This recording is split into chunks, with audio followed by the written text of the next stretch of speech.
안녕하세요, 독일가시입니다. 많은 분들이 사랑하는 개발 선인장, 그리고 최근 몇 년간 공작 선인장과의 화려한 꽃을 피우는 독일 황후 선인장도 정말 큰 인기를 끌고 있는데요. 예전에는 키우기 쉬운 국민 식물이었던 이 선인장들이 최근 기후가 급격하게 변하게 되면서 키우기 어려운 식물이 되어가고 있습니다. 최근 2-3년 안에 오랜 기간 잘 키워오던 개발 선인장들을 초록별로 보내신 분들도 많으시고요. 특히 여름철 무름병으로 죽는 개체들이 대부분입니다. 저희 집에서도 지난 수년간 잘 자라오던 개발 선인장을 비롯한 여러 선인장들이 2년 전 여름부터는 무름병이 잘 생기기 시작했거든요. 그래서 오늘은 착생 선인장들의 대표 주자인 개발 선인장과 공작 선인장들, 여름 무사히 나는 몇 가지 방법과 근황들을 소개해 보려고 합니다. 가장 먼저 현재 보이는 모든 선인장들은 모두 플라스틱 화분에 심어서 관리하고 있어요. 물론 예외적으로 토분에 심어놓은 무늬 가재발 선인장이 한 개체 있긴 하지만 얘는 조금 특별한 경우이기 때문에 제외해둘게요. 수태로 재배해보고 있는 경우인데 이 무늬 가재발 선인장의 근황은 잠시 뒤에 자세히 설명해드리도록 하겠습니다. 저도 작년까지는 토분이나 예쁜 도자기 화분에 이 착생 선인장들을 키워왔었는데요. 여름철 토분이 햇빛을 받게 되면 화분 자체가 굉장히 뜨거워집니다. 그로 인해 화분 속 흙이 달궈지고 흙이 머금고 있던 수분의 온도도 높아지면서 뿌리가 쪄지는 현상이 발생해요. 뿌리가 상하면서 지상부의 잎과 줄기에도 안 좋은 영향을 끼치게 됩니다. 또한 착생 선인장들은 잎에 수분을 저장해두는 습성이 있는데 여름철 잎부분에 뜨거운 햇빛이 닿고 베란다의 온도가 올라가면 잎에 저장해두었던 수분도 뜨거워지게 되는 거예요. 조직이 손상되고 결국은 무름병이 오게 됩니다.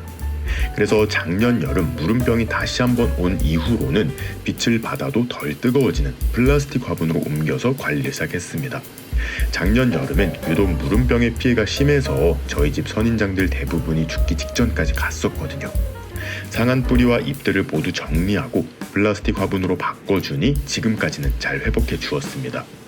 봄부터는 다시 새 잎들을 올려주면서 몰라보게 건강해진 모습을 보여주었지만 7월이 되고 베란다의 온도가 올라가기 시작하면서 고질적인 문제점이 다시 나타나기 시작했어요. 사실 처음 무름병 증세가 보이기 시작한 것은 3주 전인 6월 13일경입니다. 특히 지난해 가장 큰 피해를 입었던 독일 황후 선인장에서 가장 먼저 포착이 되었는데요. 지난 여름 온 잎에 반점이 생기며 썩어 들어가고 잎 자체도 물컹하게 변해서 완전 삭발하듯 잎과 줄기들을 잘라내고 물 빠짐이 잘 되도록 흙을 배합해 플라스틱 화분에 심어둔 거예요. 그랬더니 가을부터 천천히 새 잎을 올리고 무사히 월동을 하고 나서는 봄부터 다시 폭풍 성장을 해서 이 정도까지 회복을 하였습니다. 옆에 있는 선인장은 미국 쥐꼬리 선인장인데 2년간 예쁜 꽃을 보여주다가 역시 작년 여름에 무름병이 심하게 왔어요. 길게 잘 자란 줄기들이 물컹거리기 시작하며 물러버려서 대부분의 줄기를 잘라내고 밑동만 남겨놨었습니다. 역시 물빠짐을 좋게 한 흙으로 플라스틱 화분에 심어두었는데 올해 봄까지는 얼음땡하고 있다가 봄부터 건강한 줄기를 몇 개 내어준 상황입니다. 이전에 화려했던 모습으로 돌아가려면 몇 년은 걸리겠지만 죽지 않은 것만으로도 너무 기특했어요. 그런데 문제가 뭐였냐면 이 부분에도 원래 새 줄기가 자라고 있었는데 6월 13일경 새 줄기 중간이 물러가기 시작하더라고요. 동시에 독일 황후 선인장 모체 역시 잎장이 살짝 얇아지고 색감이 탁해지면서 반점이 하나둘 나타나기 시작했습니다. 화분을 플라스틱으로 바꿔준 것만으로는 베란다에서의 여름 문제를 해결할 수 없을 것 같다는 생각이 문득 들더라고요. 그래서 현재 영상 시점으로부터 3주 전 뒷베란다로 모두 대피를 시켰습니다. 신기하게도 뒷베란다로 옮기고 난 후부터는 생기던 반점들이 더 이상 번지지 않고 이렇게 성장도 다시 이어가기 시작을 했어요.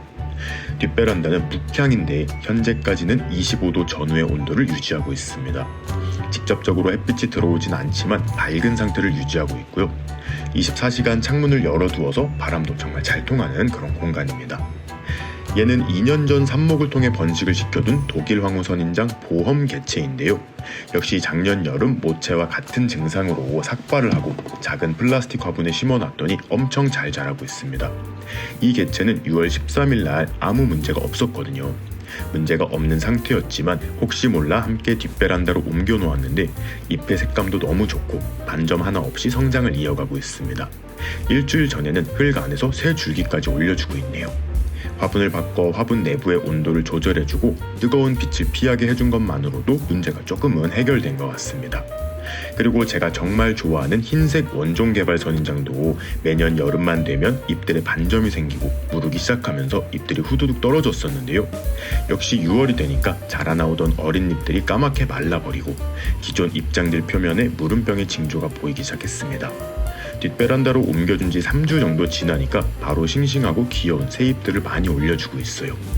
이번 여름에는 뒷베란다에서 서늘하게 관리만 잘 해주면 큰 문제는 없을 것 같습니다. 그나마 잎이 뾰족뾰족한 가재발 선인장들의 경우에는 개발 선인장에 비해 여름을 잘 나는 편이긴 한데 이 가재발 선인장은 2년 전 여름에 죽을 위기를 넘겼어요. 10년 전 엄마가 친구분께 잎 한 장을 나눔받아 키워오던 개체인데 2년 전 밑둥에 무름병이 생기면서 결국은 초록별로 떠났습니다. 당시 무름병이 온 모체의 줄기 끝에 무름병이 아직 번지지 않았던 잎 몇 장이 남아 있었는데 그 잎장을 삽목해 소생을 시켜둔 상태예요. 그동안 많이 성장해 주었습니다. 이 가재발 선인장은 비교적 더위에 강해서 여름철 베란다에서도 잘 키울 수 있긴 한데요. 키우다 보면 몇몇 잎들만 웃자라는 경우가 생기게 됩니다. 한쪽 방향으로만 줄기가 삐쭉 자라 수영이 보기 싫은 경우가 많은데 그럴 경우에는 가위로 잎을 자르지 말고 손으로 잎을 잡고 빙빙 돌려주면 아주 쉽게 분리가 되거든요.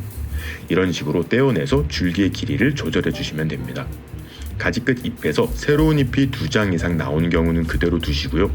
새 잎이 1장만 나올 경우에는 그 잎을 제거해 주는 것이 좋아요. 잎을 떼어낸 자리에서도 새 잎들이 다시 자라 나오는데 한 잎장에서 여러 잎장을 받아내면 확실히 더 풍성한 꽃을 볼 수 있기 때문입니다. 그리고 무늬 가재발 선인장의 근황도 살짝 보여드릴게요. 얘는 원래 기존에 키우고 있던 개체인데 일반적인 방법으로 흙에 심어 키우고 있고요. 작년 11월 풍란 전문점 문양원 사장님께서 선물해주신 개체들은 토분에 수태로 심어 키워오고 있습니다. 문양원 사장님께서 가재발 선인장을 토분에 수태 조합으로 너무 멋지게 키워놓으셔서 따라해보고 있는 중이에요. 저 같은 경우에는 수태가 파스락거릴 정도로 마르면 흠뻑 물을 줘 수태를 적셔주고 다시 말리는 과정을 반복하면서 관리해오고 있는데요. 생각날 때마다 액비를 섞은 물을 주면서 키우니까 잎장들이 엄청 크고 두텁게 자라고 있습니다. 화분 안에 뿌리가 가득 찬 것 같아서 폭염이 물러가고 가을이 오면 새 수태를 조금 덧대주고 살짝 더 큰 토분으로 옮겨줄 계획이에요. 확실히 수태로 키우는 가재발 선인장이 물관리가 훨씬 수월하고 무름병으로부터 안전한 것 같습니다. 수태 자체가 살균 능력이 있다 보니 뿌리가 상하지 않아서 그런 것 같아요. 플라스틱 화분에 수태로 관리할 경우에는 수태가 잘 마르지 않아 과습이 올 수 있어서 토분을 사용하고 있는데 역시 햇빛을 많이 받으면 토분이 뜨거워지고 뿌리가 상할 수 있거든요. 여름이 되면 빛이 바로 닿지 않도록 하는 것에 주의해주세요. 얘는 2년 전 분양을 받았던 원종 개발 선인장 로제아입니다. 올해 4월 예쁜 꽃도 몇 개 피워줬었는데 당시 너무 바빠서 꽃 기록을 남기지 못했거든요. 정말 작은 삼목묘를 키우기 시작하여 3년차가 된 건데 덩치도 커지고 너무 뿌듯합니다. 원종 개발 선인장 로제아도 이제는 많이 보급이 되어서 착한 가격으로 키워볼 수 있게 되었는데요. 어릴 때에는 줄기가 원통형으로만 자라는데 세력이 좋아지고 나이를 먹어가니까 납작하고 동글동글한 잎을 내어주기 시작하더라고요. 정확한 건 아니지만 경험상 이렇게 납작하게 변한 잎에서 주로 꽃을 피우는 것 같습니다. 어린 로지아를 키우신다면 일단은 세력을 키워 납작한 잎을 받아내는 것이 우선인데요. 그리고 지금 제가 키우는 선인장들을 보면 하나의 공통점이 또 있습니다. 대부분 엄청 풍성해 보이지만 한 화분에 한 촉씩만 심어둔 거예요. 저도 4, 5년 전까지만 해도 삽목을 한 후에 여러 개체를 합식해서 풍성하게 키워오는 것을 선호했고 지금도 꽃시장에서 그렇게 판매되는 개체들이 많습니다. 물론 합식한 개체들이 당장에는 풍성해 보이고 꽃도 많이 피우니 예뻐 보이는 것은 사실이지만 여름철 문제가 조금 더 잘 생길 수는 있거든요. 아무래도 뿌리의 양이 많아지니 매년 화분은 키워주게 되고 그만큼 물관리가 어려워지다 보니 특히 여름에 문제가 생기는 것 같아요. 만약 화원에서 풍성한 합식 개체를 사오셨다면 물관리를 잘 하면서 1년 정도 키워보세요. 합식 화분이 우리 집 환경에 맞지 않는다는 판단이 선다면 봄, 가을에 분갈이를 해서 한 촉씩 심어보시는 것을 추천합니다. 줄기에 바람도 잘 통하게 되고 물과 양분도 혼자 흡수하게 되기 때문에 훨씬 금방 풍성한 모습을 보여줄 거예요. 오히려 시간이 지날수록 한 촉씩 심은 개체들이 분갈이도 쉬워지고 수영도 더 예뻐지게 됩니다. 자, 오늘은 이렇게 착생 선인장들의 여름 관리에 대해 알아보았는데요. 사실 완벽한 결과물에 대한 것이 아니기 때문에 가을까지는 결과를 지켜봐야 할 것 같습니다. 여름철 장마와 폭염 잘 이겨내고 가을이 되어 건강한 모습을 잘 유지하고 있다면 후기 꼭 들고 찾아올 것을 약속드리며 오늘의 영상 마무리하도록 할게요. 그럼 오늘도 재밌게 보셨거나 도움이 되셨다면 구독과 좋아요 그리고 알림 버튼까지 눌러주시면 감사하겠습니다. 뿅.